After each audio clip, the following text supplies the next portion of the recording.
नमस्कार बच्चों, आज की हमारी इस कक्षा में आप सबका स्वागत है। आज हम आपको करवाने जा रहे हैं विशेषण और उसके भेद। हमने पहले किया संज्ञा, सर्वनाम और आज हम करेंगे विशेषण। चलिए जानते हैं विशेषण की परिभाषा। क्या है विशेषण की परिभाषा? संज्ञा अथवा सर्वनाम शब्दों की विशेषता बताने वाले शब्दों को विशेषण कहते हैं। अर्थात जो शब्द संज्ञा शब्दों की और सर्वनाम शब्दों की विशेषता बताते हैं उन्हें हम क्या कहते हैं बच्चों? विशेषण कहते हैं। कैसे, क्या बताएंगे अब हम आपको कि इसका उदाहरण कैसे बताएंगे कि संज्ञा और सर्वनाम शब्दों की विशेषता जो है वो बताने वाले शब्द जो होते हैं वो विशेषण कहलाते हैं। इसका उदाहरण बताते हैं अब आपको। हमारा उदाहरण है जैसे घोड़ा भागता है। अब घोड़ा क्या है बेटा जी? संज्ञा है और संज्ञा के साथ क्रिया क्या है? भागने की। भागने की क्या विशेषता बता रहे हैं? तेज। घोड़ा कैसे भागता है? तेज। तो ये विशेषण शब्द हो गया। अब हम अगला देखते हैं विशेष्य। क्या है अगला हमारा? विशेष्य। विशेष्य में क्या है? विशेषण जिन शब्दों की विशेषता बताते हैं उन्हें हम विशेष्य कहते हैं। जैसे काला घोड़ा तेज भागता है और दूसरा पॉइंट क्या है? उसकी साड़ी बनारसी है।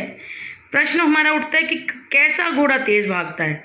घोड़ा तो तेज भागता है लेकिन कैसा घोड़ा? कैसे की जगह पे हमने क्या लगा दिया? काला। साड़ी कैसी है? उसकी साड़ी कैसी है? बनारसी। कैसी का मतलब क्या हुआ? बनारसी।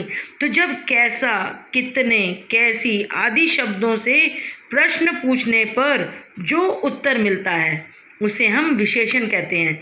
कैसे? जब हमने बोला कि काला और बनारसी शब्द क्या हैं? विशेषण बन गए हमारे। क्यों? कैसा घोड़ा भागता है। कैसे का उत्तर हमें क्या मिला? काला घोड़ा। और कैसी साड़ी है? बनारसी साड़ी। तो काला और बनारसी ये जो दोनों हैं ये क्या बन गए? हमारे क्या बन गए? विशेषण शब्द बन गए। और घोड़ा और साड़ी ये क्या है? संज्ञा शब्द हैं या विशेष्य शब्द हैं, क्योंकि संज्ञा शब्दों की विशेषता बता रहे हैं काला और बनारसी। तो ये विशेष्य शब्द भी हैं और संज्ञा शब्द भी हैं। जिन शब्दों की विशेषता बताई जाती है वो क्या कहलाते हैं? विशेष्य। तो किन की विशेषता बताई जा रही है? साड़ी की और घोड़े की। तो ये दोनों शब्द क्या बन गए? विशेष्य बन गए। और क्या विशेषता है? काला और बनारसी।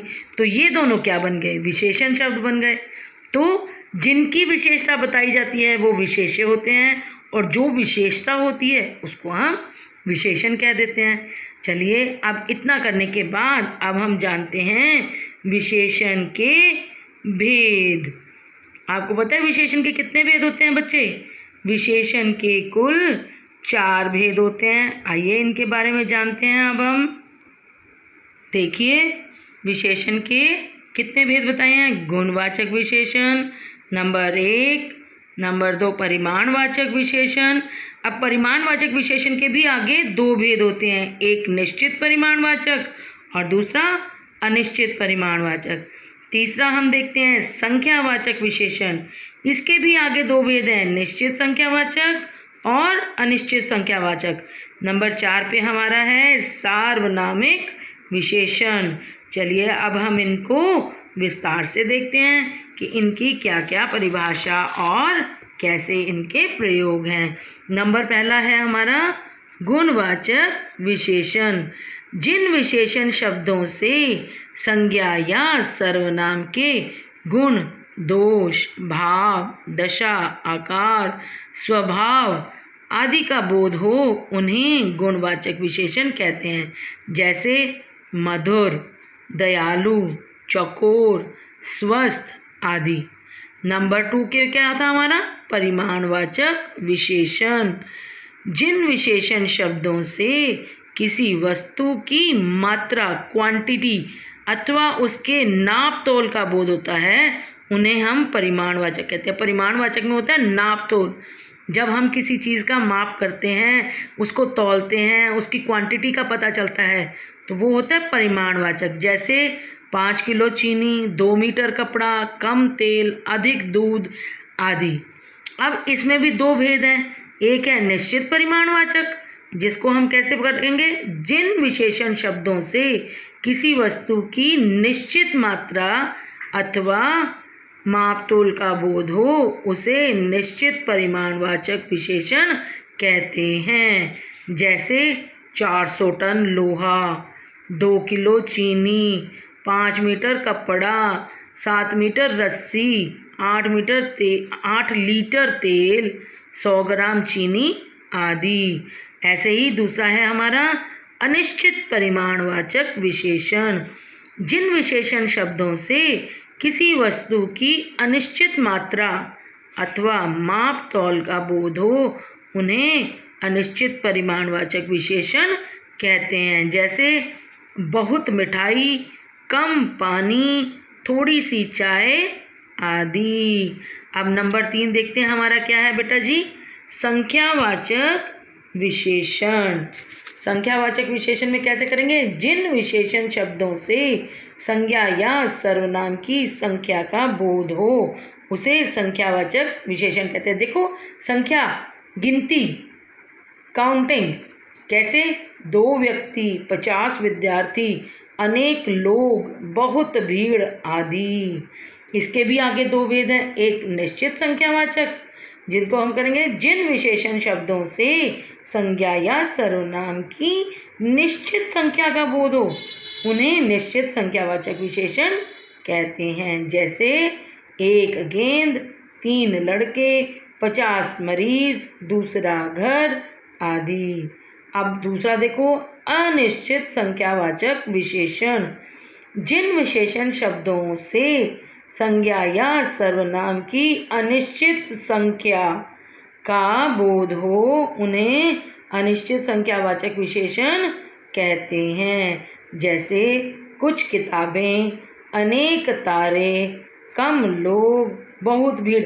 अब इसमें गिनती नहीं हो रही है ना, इसलिए इसको अनिश्चित का नाम दे दिया। यहाँ देखो गिनती थी 1, 3, 50, दूसरा हम लोग गिनती कर सकते हैं ना, यहाँ गिनती नहीं है, अनेक, कुछ, कम, बहुत, तो इसलिए ये अनिश्चित संख्यावाचक विशेषण हो गया। नंबर 4 पे देखो बेटा, सार्वनामिक विशेषण। जिन सर्वनाम शब्दों का प्रयोग संज्ञा से पहले उनके विशेषण के रूप में होता है, उन्हें सार्वनामिक विशेषण या संकेतवाचक विशेषण भी कहते हैं। सार्वनामिक विशेषण को हम संकेतवाचक विशेषण भी कहते हैं। तो जिन सर्वनाम शब्दों का प्रयोग संज्ञा से पहले उसके विशेषण के रूप में होता है, उसे सार्वनामिक विशेषण या संकेतवाचक विशेषण कहते हैं। कैसे, देखो यह घर सुंदर है, घर क्या है, संज्ञा है, संज्ञा की विशेषता है सुंदर, लेकिन जब संज्ञा से पहले सर्वनाम शब्द का प्रयोग हो गया तो ये सार्वनामिक विशेषण का एक उदाहरण बन जाता है, यह घर सुंदर है।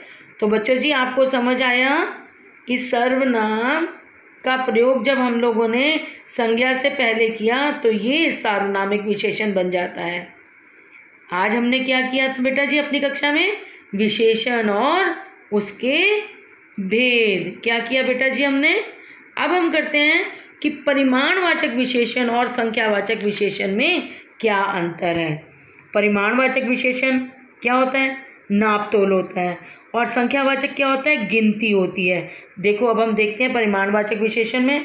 परिमाणवाचक विशेषण में विशेष्य की मात्रा तथा नाप तौल को महत्व दिया जाता है, यानी कि उसकी क्वांटिटी को और नाप तौल को, जो हम मापते हैं किसी चीज़ को। जैसे पिताजी ने 3 किलो चीनी खरीदी, अब ये हमें किलो माप तौल हुआ। अब संख्यावाचक में देखते हैं, संख्यावाचक विशेषण में विशेष्य की संख्या को महत्व दिया जाता है, यहाँ पर उसकी संख्या को, गिनती को महत्व दिया जाता है।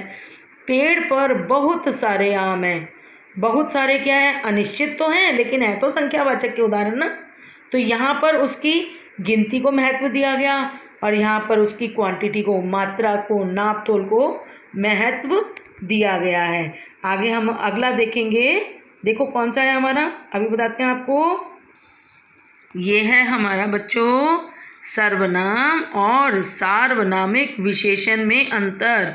बेटा जी सर्वनाम और सार्वनामिक विशेषण में हमें अंतर जानना बहुत ज़रूरी है। देखो सर्वनाम क्या है, जो शब्द संज्ञा के स्थान पर प्रयोग किए जाते हैं उन्हें हम सर्वनाम कहते हैं। जैसे यह पुस्तक है, यह पुस्तक है, यह क्या है, सर्वनाम है, तो संज्ञा की जगह पर आ गया, ठीक है ना। अब सार्वनामिक का उदाहरण देखेंगे। जिन सर्वनाम शब्दों का प्रयोग संज्ञा से पहले उसके विशेषण के रूप में होता है, यानी कि संज्ञा से पहले करेंगे हम उनका प्रयोग और उसकी विशेषता बताने के लिए, उन्हें हम सार्वनामिक विशेषण या संकेतवाचक विशेषण कहते हैं। कैसे, अभी हमने किया था यह पुस्तक है, अब देखो क्या किया, यह पुस्तक बहुत अच्छी है। सर्वनाम से पहले किया, संज्ञा से पहले हमने सर्वनाम का प्रयोग किया और किसके लिए प्रयोग किया, उसकी विशेषता को बताने के लिए। यह पुस्तक बहुत अच्छी है, ठीक है। कौन सी पुस्तक बहुत अच्छी है, अब ये तो नहीं बताना, जब तक हमने उसके आगे यह शब्द नहीं लगाया तब तक हमने कंफर्म नहीं हुआ कि कौन सी पुस्तक के बारे में बात की जाती है। तो सार्वनामिक विशेषण यही बन गया कि ये उस पुस्तक की विशेषता है कि ये वाली जो पुस्तक है वो अच्छी है। बहुत सारी पुस्तकें हैं, उनमें से कौन सी, तो जब हमने बोला कि यह, तो यह शब्द जो है सर्वनाम का जब हमें पुस्तक की विशेषता के बारे में बताने लग गया तो ये सार्वनामिक विशेषण बन गया।